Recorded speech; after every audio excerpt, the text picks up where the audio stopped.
ప్రశ్న ఏమిటంటే, కృష్ణుడికి వ్యతిరేకంగా క్రైస్తవ ప్రచారకులు చేసేటువంటి ప్రచారాన్ని మనం ఎలా ఎదుర్కోవాలి? He was saying that Krishna cannot be God because he was killed in a hunting accident and left a material body. సాధారణంగా ఈ క్రైస్తవ ప్రచారకులు ఒక అభ్యంతరాన్ని లేవనెత్తుతూ ఉంటారు. అదేమిటంటే, కృష్ణుడు వేటాడడానికి వెళ్ళినప్పుడు తన యొక్క భౌతిక శరీరాన్ని వదిలేశాడని చెప్పి. ఒక బోయవాడు వేసినటువంటి బాణం తన పాదం యొక్క బొటన వేలుకు తగిలి కృష్ణుడు శరీరం వదిలేశాడు కదా, మరి కృష్ణుడు భగవంతుడు ఎలా అవుతాడని సాధారణంగా ఈ క్రైస్తవ ప్రచారకులు అడుగుతూ ఉంటారు. My standard reply to accusations against Krishna, well, actually in this case, because it was a Christian, it seems that this was a so-called Christian who would, I would say, well, your Jesus was also killed then. ఇటువంటి పరిస్థితుల్లో ప్రశ్న అడిగిన వాడు క్రైస్తవుడు కాబట్టి దానికి మనం ఇవ్వగలిగిన ఒక ప్రామాణికమైనటువంటి లేదా దీనికి మనం ఇవ్వగలిగిన సమాధానం ఏంటంటే, మరి క్రైస్తవు కూడా చంపబడ్డాడు కదా. And then he would give some explanation. No. And then say, well, Krishna people also have an explanation. ఒకవేళ మనం ఈ విధంగా చెప్పామనుకోండి, క్రీస్తు కూడా చంపబడ్డాడు కదా అని, అప్పుడు వాళ్ళు ఏదో వివరణ చెప్తారు. అప్పుడు మనం ఏమైనా వచ్చంటే, మీకు ఎలా అయితే వివరణ ఉందో అదేవిధంగా మాకు కూడా ఒక వివరణ ఉంది దాని గురించి. But my standard thing is, usually people criticize that Krishna, he can't be God because he danced with gopis. I say, so how do you know he danced with gopis? How do you know he left a material? How do you know he died? సాధారణంగా వీళ్ళు ఏం మాట్లాడుతుంటారంటే, కృష్ణుడు గోపికలతో నృత్యం చేశాడు, లేకపోతే కృష్ణుడు శరీరం వదిలేశాడు అని చెప్తూ ఉంటారు. అప్పుడు మనం అడగొచ్చు, మీకు ఎలా తెలుసు కృష్ణుడు శరీరం వదిలేశాడని, లేకపోతే కృష్ణుడు గోపికలతో నృత్యం చేశాడని? మీకు ఎలా తెలుసు కృష్ణుడు చనిపోయాడని? You say it says in your books. Well, if you accept what's in the book, then you accept what it says there also. He's the Supreme Personality of Godhead. That's my standard. వాళ్ళు ఏమంటారంటే, ఇవన్నీ మీ గ్రంథాల్లో ఉన్నాయి కదా అంటారు. ఓహో, అయితే మీరు గ్రంథాలను అంగీకరించినట్టయితే అదే గ్రంథాల్లో కృష్ణుడు భగవంతుడని కూడా ఉంది, మరి దాన్ని కూడా మీరు అంగీకరించాలి కదా. And it's specifically stated in the Srimad Bhagavatam that this Jara who accidentally shot Krishna in the foot, that Krishna said to him, don't worry, this is all, anyway it's time for me to leave this world, and I'm enacting this pastime just to bewilder the atheists. And then he went back to he left a so-called material form, but he went back to the spiritual world in his original spiritual form. So it's stated in the... మీరు శ్రీమద్ భాగవతంలో ఈ లీల గురించి మీరు చదివినట్లయితే అందులో ఈ విధంగా ఉంది. ఎప్పుడైతే జర అనే పోయేవాడు యొక్క బాణం వేయడం, అది కృష్ణుడికి బొట్టన వేలుగు తగడం జరుగుతుందో, అప్పుడు ఈ బాధపడుతున్నటువంటి జర అనే వేటగాడికి కృష్ణుడు చెప్తాడు ఏమిటంటే, ఇదంతా కూడా నా యొక్క ఏర్పాటు వల్ల జరిగింది, నువ్వేమో దీని గురించి కంగారు పడాల్సిన అవసరం లేదు. అదే సమయంలో నేను యొక్క భూమిపై చేసేటువంటి లీలల్ని ముగించి వెళ్ళాల్సినటువంటి సమయం కూడా అయింది, ఇదంతా నా ఏర్పాటు వల్ల జరిగింది, కాబట్టి నువ్వేం ఇబ్బంది పడాల్సిన అవసరం లేదని చెప్తాడు కృష్ణుడు. అక్కడ ఈ విధంగా కూడా చెప్పబడింది, కృష్ణుడు తన యొక్క ఈ కుహాన భౌతిక శరీరాన్ని వదిలిపెట్టి తన యొక్క ఆధ్యాత్మిక రూపంలో తన యొక్క స్వధామానికి వెళ్ళాడని కూడా చెప్పబడింది. So if you want to accept that story, then you have to accept all of it. You can't just take half of it. And Krishna also lifted Govardhan and showed the universal form, and in so many ways demonstrated that he is the Supreme Lord. ఒకవేళ నువ్వు ఆ కథను అంగీకరించాలనుకుంటే అప్పుడు శాస్త్రంలో చెప్పబడిన ప్రతిదాన్ని అంగీకరించాలి. అంతేకాకుండా ఈ లీలలో ఇంకో విషయం కూడా చెప్పబడింది, ఇది అసురుల్ని మోహితుల్ని చేయడం కోసం ఈ లీల చేశానని కూడా కృష్ణుడు చెప్తాడు అందులో. కాబట్టి నువ్వు కేవలం సగం మాత్రమే స్వీకరిస్తానంటే కుదరదు, ఎందుకంటే కృష్ణుడు గోవర్ధనగిరి పర్వతాన్ని ఎత్తాడు, అంతేకాకుండా తన యొక్క విశ్వరూపాన్ని కూడా చూపించాడు, ఎన్నో విధాలుగా తానే భగవంతుడని ఆయన నిరూపించాడు కూడా. Will this man understand? No, because they don't want to understand. It's not that Krishna devotees have this highly sophisticated theology, far more sophisticated than anything anywhere, definitely more sophisticated than Christianity. మరి ఇవన్నీ వీళ్ళకి అర్థమవుతాయంటే లేదు, ఎందుకంటే వాళ్ళు అర్థం చేసుకోవాలని అనుకోరు. కాబట్టి ఈ విషయాలన్నీ కూడా వాళ్ళకి అర్థం కావు, ఎందుకంటే ఇక కృష్ణ చైతన్యంలో అత్యంత సంక్లిష్టమైనటువంటి తత్వం ఉంది. ఖచ్చితంగా వీళ్ళు ఏదైతే ఈ క్రైస్తవులకు ఏదైతే తత్వం తెలుసో దానికంటే అత్యంత సంక్లిష్టమైనటువంటి తత్వం ఈ కృష్ణ తత్వం, కాబట్టి ఇది వాళ్ళకి అర్థం కాదు. They're envious because these Christians are envious because we're having a much greater effect on the students than they are. వాళ్ళకి ఈ విషయాలన్నీ కూడా అర్థం కావు, ఎందుకంటే వాళ్ళు అసూయపరులు. ముఖ్యంగా పాశ్చాత్య దేశాల్లో చూసినట్లయితే ఈ యొక్క కృష్ణ చైతన్య యొక్క ప్రభావం అక్కడ ఉన్నటువంటి యువతరం మీద చాలా ఎక్కువగా ఉంటుంది.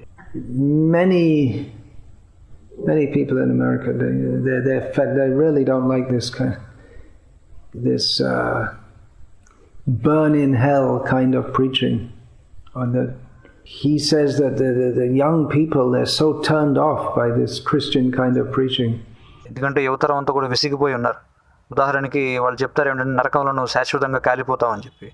అటువంటి అర్థం లేనటువంటి వివరణల పట్ల పూర్తి విసుగు కలిగి ఉన్నారన్నమాట ఈ విద్యార్థులు. That they don't even want to hear the word God. You can't even say the word God because it has so many bad connotations with it. వాళ్ళు అక్కడ ఎంతగా విసిగిపోయి ఉన్నారంటే ఆఖరికి దేవుడు అనేటువంటి పదం వినడానికి కూడా వాళ్ళు ఇష్టపడరు. ఎందుకంటే భగవంతుడి పేరుతో వాళ్ళు చెప్పే విషయాలన్నీ కూడా చాలా భయానకంగా ఉంటాయన్నమాట. But I also noticed in my recent visits in America that the Christians themselves have become these hardcore preachers. They're also toned down a bit and they try to be a little reasonable. Some of them. అందుకే ఈ మధ్యకాలంలో మీరు క్రైస్తవ ప్రచారకులను కూడా చూసినట్లయితే వాళ్ళు పూర్వం అంతటి కఠినంగా వాళ్ళు ప్రచారం చేయటం లేదు, ఎందుకంటే ప్రస్తుత సమాజానికి కొంచెం దగ్గర అవ్వాలని చూస్తున్నారు వాళ్ళు కూడా. They're not all just completely smashing Bible bashing, but some of them. But then if they try to have a reasonable conversation with you, then 5 minutes maximum you can keep them quiet because they have no replies to things. I've had that experience also. They try to have some conversation and you just ask them 1 or 2 questions. They've got nothing to say. They get bewildered. కానీ వాళ్ళు ఎంతగా ప్రయత్నం చేసినా కూడా వాళ్ళ వద్ద తత్వపరమైనటువంటి విషయం లేకపోవడం వల్ల ఎంతటి క్రైస్తవ ప్రచారకుడినైనా మనం 5 నిమిషాల్లో వాడిని నోరు మూయించవచ్చు. So if Christians are willing to discuss in what might be considered a civilized and reasonable way, and they want to appear like that in front of others, then it's not very difficult to point out faults in their philosophy.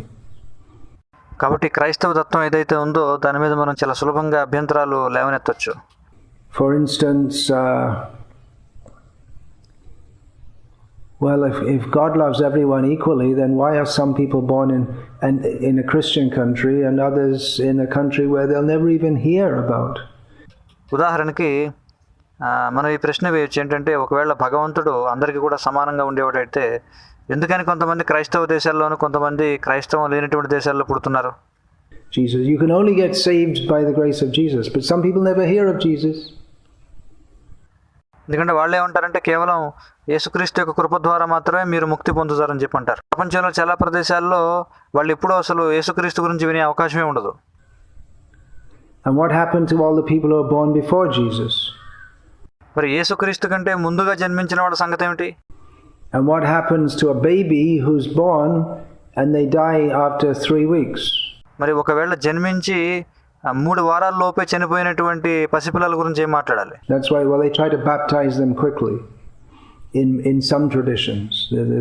As soon as they get out of the hospital, get them over to the church, put some water on them, saved. If you don't get that water on their head, they're going to burn in hell forever. అందుకే వాళ్ళు ఏం చేస్తారంటే పుట్టిన వెంటనే వాళ్ళకి బాప్తిజం ఇవ్వడానికి ప్రయత్నిస్తారు.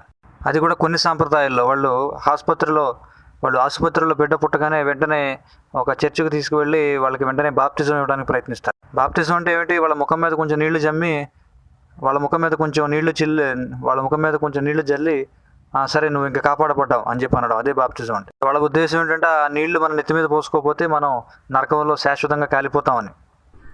But then they had a whole problem with that in the Catholic Church. They invented this place called limbo. They invented in the Christian theology that babies who are not baptized in time and they just die, they go to a place called limbo. కానీ ముఖ్యంగా ఈ అంశం మీద వాళ్ళకి చాలా పెద్ద ఇబ్బంది ఎదురైంది. ముఖ్యంగా ఈ యొక్క క్యాథలిక్ సాంప్రదాయం ఏదైతే ఉందో అందుకే వాళ్ళు దీని నుంచి బయటపడడం కోసం లింబో అనేటువంటి ఒక ప్రదేశాన్ని కనుగొన్నారన్నమాట. వాళ్ళు ఏం చెప్తారంటే ఎవరైతే క్రైస్తవ కుటుంబాల్లో పుట్టిన పిల్లలు బాప్తిజం పొందకుండా మరణించినట్లయితే వాళ్ళు లింబో అనేటువంటి ప్రాంతానికి వెళ్తారని వీళ్ళు కొత్తగా కనిపెట్టారు. కాబట్టి వాళ్ళ యొక్క వివరణ ప్రకారం ఈ యొక్క క్యాథలిక్ సాంప్రదాయంలో క్రైస్తవ కుటుంబంలో పుట్టినటువంటి పిల్లలు ఎవరైతే ఇంకా బాప్తిజం పొందలేదో బాప్తిజం పొందకుండా మరణించినట్లయితే వాళ్ళ ఉద్దేశం ప్రకారం వాళ్ళందరూ కూడా లింబో అనేటువంటి లోకానికి వెళ్ళారు. And now that's been struck off Catholic theology. So for a few hundred years, babies born in Catholic families who couldn't get baptized in time before they died, they went to limbo. But now the Pope decided that limbo doesn't exist. So well,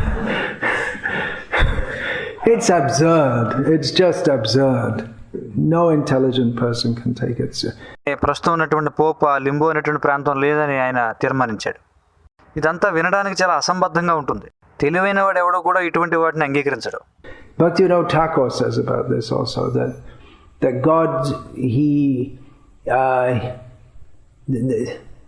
someone disobeyed the order, someone ate an apple, and because of that the whole human race has to suffer. భక్తివినోద ఠాకూర్ల వారు కూడా దీని గురించి చెప్తారు.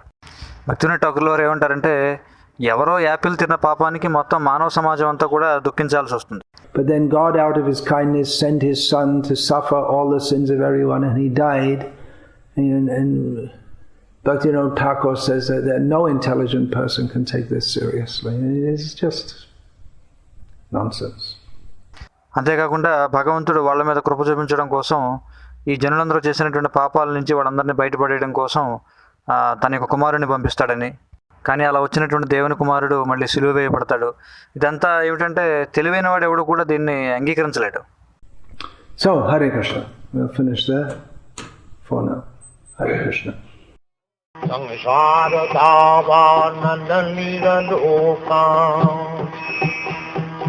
Sanaya Karuna Ghana Ghanatyam Sakallana Gumarnavasya Bande Gurasi Charanarabindam